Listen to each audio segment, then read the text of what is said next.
మేము చర్చించి సరిదిద్దడానికి సిద్ధంగా ఉన్నాము. ఏమీ లేకుండానే బురదలే ప్రయత్నం చేయడము, మీరు 10 ఏళ్ల హయాంలో చేసినటువంటి తప్పిదాల మీద ఇలా ఎంక్వైరీలు జరుగుతూ ఉన్నాయి. ఇలా హరీష్ రావు గారిని స్థితి పిలవగానే ఎన్నికలకు ముందు చేశారని, ఎన్నికల లబ్ధి కోసం చేశారని, రాజకీయ కక్షతో చేశారని అసలు ఆరోపణలు చేస్తూ ఉన్నారు. ఫోన్ ట్యాపింగ్ అనేది ఈ దేశంలో టెలిగ్రాఫిక్ చట్టం ప్రకారం అత్యంత హేయమైన నేరము. అలాంటి ఘోరమైన నేరం మీరు చేస్తున్నారు 10 ఏళ్లుగా. రాజకీయ నాయకుల యొక్క, ప్రతిపక్ష నాయకుల యొక్క ఫోన్లే కాకుండా బడా బడా పారిశ్రామికవేత్తల్ని తన దారిలోకి తెచ్చుకోవడానికి వారి ప్రైవేటు వ్యవహారంలో మీరు తలదూర్చి ఫోన్ ట్యాపింగ్లు చేసి వారిని సరెండర్ చేసుకున్నటువంటి సంఘటనలు ఉన్నాయి.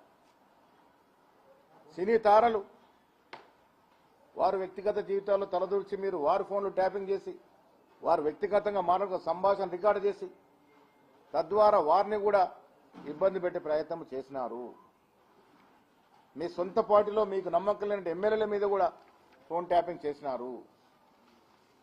ఫోన్ ట్యాపింగ్ వ్యవహారంలో బీఆర్ఎస్ ప్రభుత్వం ఉన్నటువంటి పెద్దలందరికీ పాత్ర ఉంది. ఇలా సిట్టు ముందుకు పోతా ఉంది. మీకు ఎంక్వైరీకి పిలిచినారు, మమ్మల్ని కూడా పిలిచినారు, మా వాంగ్మూలం కూడా తీసుకున్నారు. ఇది 6-7 మాసాల క్రితం నేను వాంగ్మూలం ఇచ్చినాను. ఇలాగో రాజకీయ కక్షతో చేస్తూ ఉన్నారు, సర్పంచ్ ఎలక్షన్ కోసం చేస్తూ ఉన్నారు, మున్సిపల్ ఎలక్షన్ కోసం చేస్తూ ఉన్నారు. అవసరం ఉంది. వాస్తవాల్లోకి వెళ్తే బీఆర్ఎస్ హయాంలో టెలిఫోన్ ఆపరేటింగ్ సంస్థలకు ఇచ్చినటువంటి ఆదేశాల ప్రకారము వారు ట్యాపింగ్ చేస్తూ ఉన్నారు. ప్రతి 15 కోసం రిపోర్ట్ ఇస్తారు. యాదృచ్ఛికంగా మేము అధికారంలోకి వచ్చిన తర్వాత మేము డిసెంబర్ 7న ప్రమాణ స్వీకారం చేస్తే ఆ 15 రోజులు రికార్డు చేసింది డిసెంబర్ 15 తారీఖు మాకు తీసుకొచ్చి ఇచ్చినారు. దాని ద్వారా ట్యాపింగ్ జరిగింది అనేటువంటి వాస్తవం బయటకు వచ్చింది. దాంట్లో దోషులుగా ఉన్నట్టు మీరు నిజంగా తప్పు చేయకుంటే మీరు సంజాయిషి ఇచ్చుకోండి, వివరించుకునే ప్రయత్నం చేయండి.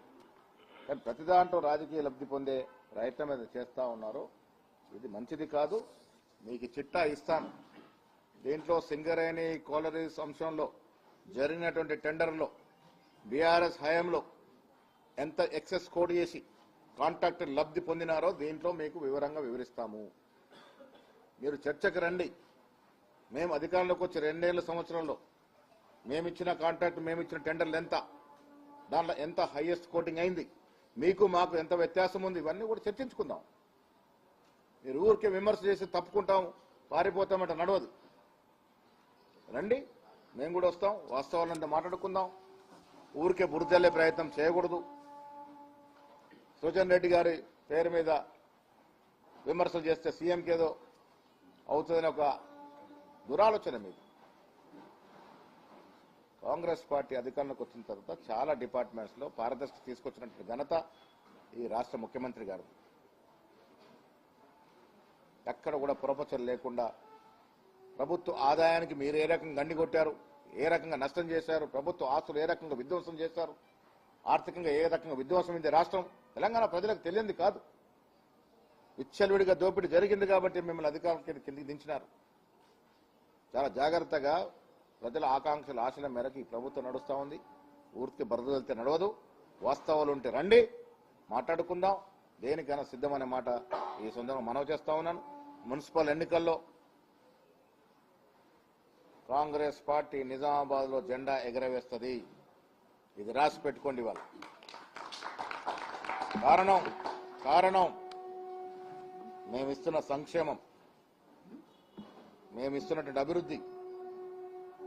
నేను మొదట కూడా చెప్పాను, ఊరికే దేవుళ్ళ పేర్లు చెప్తే ప్రజలు నమ్మి ఓటేస్తే అభివృద్ధి అంటగాకుతుంది, అభివృద్ధి ఆగిపోతుంది అనే మాట నిజామాబాద్ ప్రజలు గ్రహించుకోవాలి.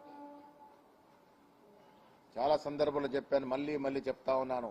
ఇక్కడ నువ్వందరం కూడా దైవ భక్తులమే, దేవుణ్ణి ఆరాధించే వాళ్ళమే, దేవుడి పేరు మీద రాజకీయం చేసే వాళ్ళం కాదు. ఇప్పుడున్నటువంటి ఎంపీ అరవింద్ గారు కానీ, ఎమ్మెల్యే కానీ, ఆరుమూరు ఎమ్మెల్యే కానీ దేవుడి పేరు చెప్పకుండా, శ్రీరామ జపును చేయకుండా, ప్రజల్లోకి వెళ్లి దేవుడి పేరు మీద రెచ్చగొట్టకుండా ఎన్నికలు నిలబడే దమ్ము ధైర్యం మీకుందా? 10,000 ఓట్లు రావు మీకు సుమా. అన్నాడు మీరు ఏం ఘనకారం చేశారని ఎంపీ గెలిచారు? ఏమన్నారు? జిల్లా గెలగబెట్టారా? చిన్నతనం నుండి దేశ సేవ చేశారా? రాష్ట్ర సేవ చేశారా? పార్టీ సేవ చేశారా? కేవలం దేవుడి పేరు మీద కదా మీకు గెలిచింది. దేవుడు సెంటిమెంట్ పెట్టుకుని గెలిచి పనిచేసే కాంగ్రెస్ నాయకులను విమర్శిస్తే ప్రజలు ఊరుకోరు గాక ఊరుకోరు. నిజామాబాద్ పీఠం కాంగ్రెస్ జెండా ఎగరవేస్తాం. దమ్ము ధైర్యం ఉంది, పనిచేసే సత్తా ఉంది మాకు. ఇచ్చిన వాగ్దానాలను పూరిస్తా ఉన్నాం. నిజామాబాద్కి ఇంజనీరింగ్ కళాశాల తీసుకొచ్చాం, 30 ఏళ్ల కళ. వ్యవసాయ కళాశాల తీసుకొచ్చాం.